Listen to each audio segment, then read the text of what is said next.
Muito bem. Então, vamos iniciar com o casamento.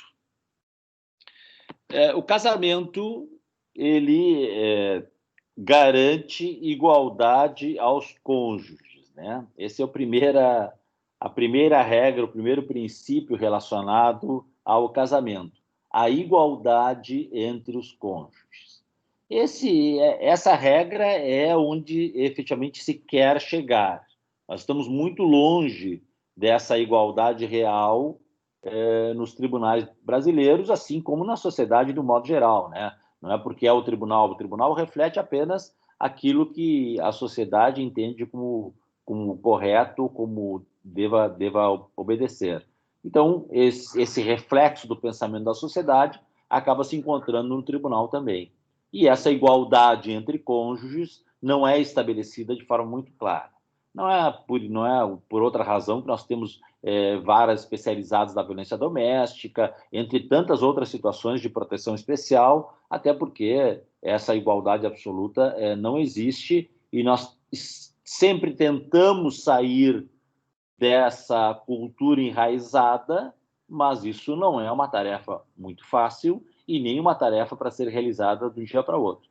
É um momento longo de transição que envolve a renovação de gerações, e essa renovação de gerações exige muito tempo e é onde espero que seja o caminho que estamos trilhando, né? Então, para chegar numa igualdade absoluta, nós ainda temos muito o que fazer, mas estamos tentando, ao menos do ponto de vista teórico legal, as leis, né, o regramento positivo, esse sim estabelece igualdade entre os cônjuges no casamento. O artigo 1540 trata do casamento não culpativo. O casamento não culpativo e o casamento putativo é importante basicamente para concursos públicos. São bastante questionados esses dois institutos. O não culpativo do 1540 diz o seguinte: quando algum dos contraentes estiver em iminente risco de vida, não obtendo a presença de autoridade a qual incumba presidir o ato, nem a de seu substituto, poderá o casamento ser celebrado na presença de 6 testemunhas, que com os nubentes não tenham parentesco na linha reta ou na colateral até segundo grau. Então, veja, é o que nós chamamos de casamento in extremis. É a situação de uma pessoa que está morrendo e que quer celebrar o seu casamento formal com outra pessoa. Mas está morrendo, e por estar morrendo não tem condições de apresentar os documentos, habilitação no registro civil de casamentos, promover os editais, as chamadas proclamas, e mesmo também não tem condições de aguardar a realização de uma cerimônia como se fosse um casamento normal. Por isso que é um casamento especial. Ele é feito na presença de 6 testemunhas, sem a presença do juiz de paz. Os nubentes vão declarar perante essas 6 testemunhas de que pretendem casar, de que gostariam de casar, de que se declaram casados. E veja o 1541, né? 1541 ele acaba regulando todo o procedimento de como se faz. Basicamente, o que essas testemunhas têm que fazer é comparecer perante o juiz da comarca e declarar que presenciaram, então, a declaração de vontade de casar de fulano e fulano, e a partir daí, então, o próprio juiz vai proceder com o registro desse casamento, vai mandar averiguar se isso é verdade, ouvir as testemunhas, vai puxar também ficha médica, verificar se a pessoa, né, estava doente, não tinha condições de fazer de outra forma, e a partir disso, convencido de que essa declaração de vontade foi consciente, plena, então o casamento será reconhecido e averbado no registro civil. Esse é o casamento não culpativo.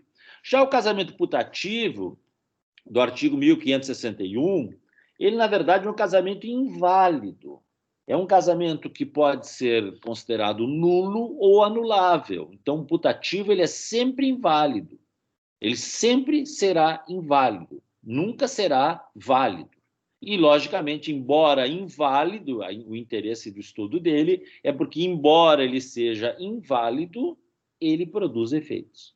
Produz efeitos em favor de quem? Em favor daquele cônjuge de boa-fé, daquele que não sabia do vício ou da nulidade que existia naquele casamento. Pode acontecer de ambos os cônjuges estarem de boa-fé. Pode acontecer, bom, de apenas um estar de boa-fé. Vamos supor que uma pessoa casa com outra e não sabia que o outro era casado. E o outro, lógico, oculta isso intencionalmente. Se ele oculta intencionalmente, então ele está de má fé e não se aproveitará dos efeitos do casamento. Já aquele que não sabia que o outro era casado e casou de boa fé, ele vai se aproveitar dos efeitos do casamento. O que quer dizer isso, se aproveitar dos efeitos do casamento? Ora, o casamento gera direitos e obrigações. Direitos relacionados à verba alimentar, direitos relacionados à partilha patrimonial, e tudo isso aquele que está casando de boa fé terá direito de exigir se tiver esse direito, certo? Então poderá tranquilamente pedir alimentos ao outro, pedir a partilha de bens, por exemplo. Aquele que está de má fé, não. Se os dois estão de má fé, não é casamento putativo. Porque o casamento putativo, ele presume que pelo menos um dos dois está de boa fé. Não sabia daquela causa de invalidade e casou. Outra hipótese, os dois de boa fé, vamos supor que os dois fossem irmãos biológicos e não sabiam disso. É a hipótese dos dois de boa fé. Eles desconhecem a relação biológica e se apaixonam e querem se casar. E depois se casam, depois é descoberto, então, que eram irmãos biológicos, o casamento é nulo, terá que ser anulado, sim, mas os dois vão ter partilha patrimonial, se um deles dependia economicamente do outro, terá direito a alimentos, enfim, todos os efeitos relacionados ao casamento válido serão aproveitados por aquele que estava de boa fé, certo? Muito bem. Ainda na página geral relacionada a casamento, vocês podem ler ali no item 4 a responsabilidade civil por quebra de esponsais e a responsabilidade civil por dissolução do casamento. Esse é um tema que me agrada muito debater e discutir e ver o posicionamento de cada um, como nós tivemos oportunidade, creio, de discutir em sala de aula. Mas, basicamente, a situação hoje no tribunal se vê da seguinte forma. A responsabilidade civil por quebra de esponsais ou por quebra de noivado, ele gera, sim, responsabilidade civil, se não há causa para essa quebra de noivado, gera, sim, responsabilidade civil por indenização de danos materiais. Vamos supor que, em razão do casamento, foram feitos contratos relacionados à festa, contratação de buffet, aluguel de salão, música, fotografia, filmagem, enfim, todas aquelas despesas relacionadas ao casamento, e uma pessoa, simplesmente um deles, simplesmente quebra esse noivado antes do casamento, sem nenhum motivo justificável. Se ele quer quebrar o noivado, é um direito dele, porém, se ele causou esse prejuízo pela quebra do noivado, ele terá, sim, que indenizar por danos materiais. Então, os danos materiais é uma responsabilidade amplamente reconhecida pelos tribunais. Os danos morais, não. Os danos morais, há muita discussão doutrinária e jurisprudencial a respeito da possibilidade de dano moral pela quebra do noivado. E a maioria dos tribunais, a maioria das decisões, entendem que, se não há outro dano causado em decorrência dessa quebra do noivado, não há dano moral. O Instituto do Noivado, que pode ser classificado como um pré-contrato ou um contrato preliminar, como queiram, ele permite, sim, a sua rescisão. Permite, sim, que uma pessoa desista do casamento. Logicamente que os danos materiais, como eu disse, ele terá que responder, mas não há dano moral a ser verificado. Esse é o entendimento da maioria das decisões dos tribunais. De certo modo, quando há algum outro elemento acrescido a essa quebra, por exemplo, alguma humilhação, ou um vexame público, ou algum constrangimento público, bom, aí haverá, sim, condenação por indenização por dano moral, mas basicamente é pelo vexame, ou pelo constrangimento, ou pela humilhação decorrente daquela quebra, e não pela quebra pura propriamente dita. Não sei se isso ficou claro, depois vocês me coloquem ali se não tiverem entendido. Vocês vão encontrar, logicamente, decisões de todo tipo, mas basicamente essas são as decisões majoritárias. A responsabilidade civil por dissolução de casamento, embora tenha, num certo momento, progredido nos tribunais, depois recuou terminantemente. E hoje não se fala em indenização por danos materiais decorrentes da quebra de casamento, ou seja, decorrente do divórcio, e não se fala em danos morais por dissolução do casamento. Vocês vão encontrar decisões atribuindo dano moral, mas observe com calma as decisões, vocês vão ver que também tem aquele elemento acrescido, ou seja, uma humilhação, um vexame, uma agressão física, uma agressão moral, algum outro tipo de dano que está sendo indenizado. Até mesmo a infidelidade, eu já vi algumas decisões, mas se vocês pesquisarem com calma, vocês vão ver que a grande maioria das decisões não permite a indenização por dano moral apenas pela quebra do casamento. Bom, compreendido isso é um tema que vocês podem aprofundar pesquisando jurisprudência, e isso vocês vão encontrar dezenas de decisões a respeito desse assunto. Nós vamos ver, então, os impedimentos e as causas suspensivas do casamento. Os impedimentos estão lá no 1521 do Código Civil. Observem quais são os impedimentos. Ali diz assim, não podem casar, certo? Quando diz assim, não pode casar, significa que o casamento, nessa circunstância, é um casamento nulo. É um casamento inválido na modalidade nulo. Então, não podem casar ascendentes com descendentes, seja parentesco natural ou civil. Os afins em linha reta, que é parentesco civil, é a mesma coisa. Ascendentes com descendentes, linha reta, não podem casar. Se casarem, o casamento é nulo. É importante, desde logo, lembrar que esses impedimentos também impedem o reconhecimento de união estável. Quer dizer, parentes da linha reta também não terão reconhecida a união estável. E essa relação será caracterizada como concubinato, e isso nós veremos depois como isso é visto pelos tribunais. Mas então não há possibilidade de parentesco, de casamento entre parentes de linha reta. Se houver, esse casamento será nulo, por isso que estão impedidos de casar. O adotante com quem foi cônjuge do adotado e o adotado com quem foi do adotante é a mesma coisa.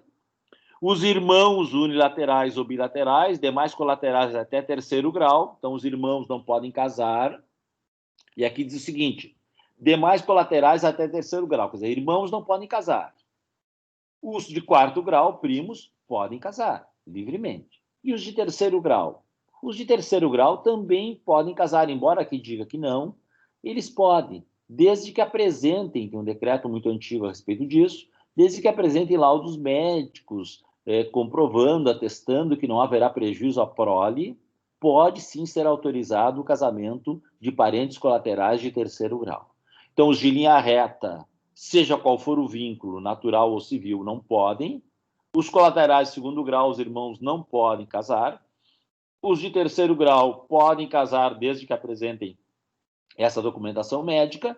E os de quarto grau não há impedimento nenhum. Primos podem casar livremente. O adotado com o filho do adotante, novamente também a mesma coisa, seriam parentes colaterais, seriam irmãos, portanto também não podem. As pessoas casadas e o cônjuge sobrevivente com condenado por homicídio ou tentativa de homicídio contra o seu consorte. Veja que situação interessante é essa, né? Mas antes, as pessoas casadas. Sim, no sistema brasileiro, a pessoa casada não pode casar novamente. Mas essa pessoa casada pode iniciar uma união estável?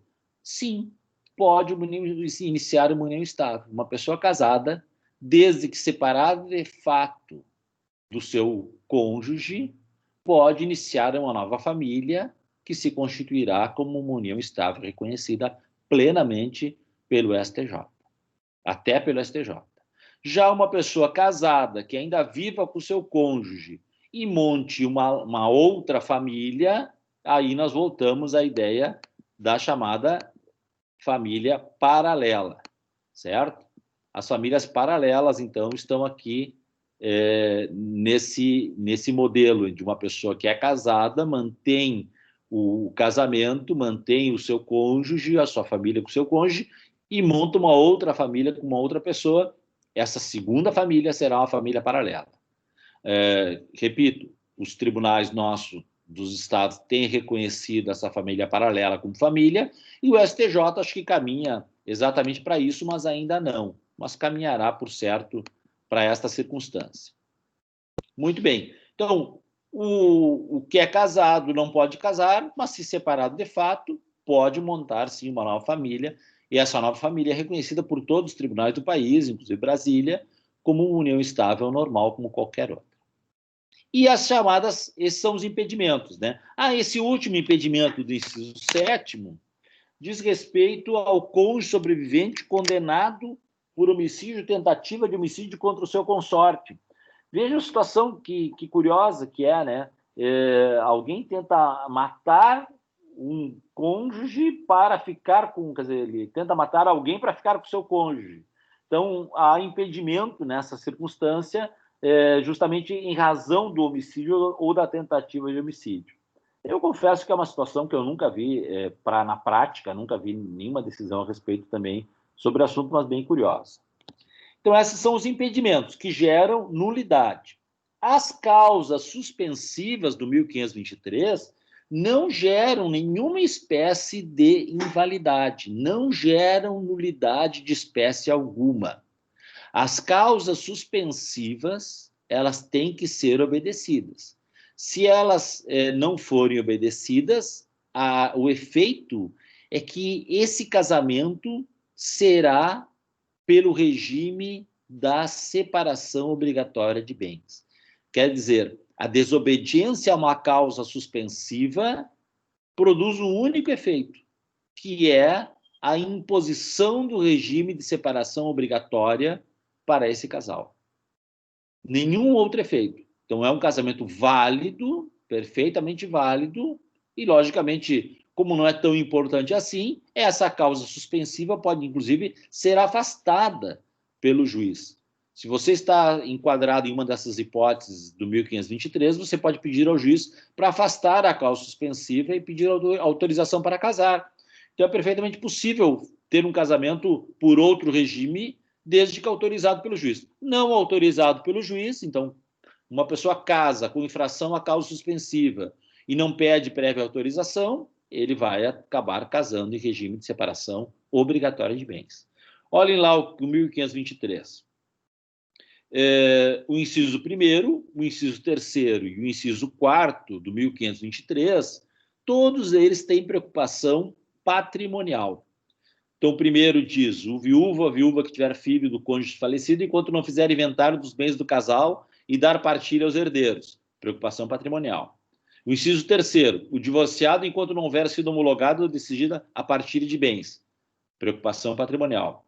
Inciso 4º, tutor, curador, ascendente, demais parentes com a pessoa tutelada ou curatelada, enquanto não cessar a tutela ou curatela e não estiverem saudadas as respectivas contas. Também preocupação patrimonial. Então, esses três incisos, o primeiro, o terceiro e o quarto do 1523, tratam de preocupações de natureza patrimonial. Não querem que se estabeleça uma confusão em relação ao patrimônio.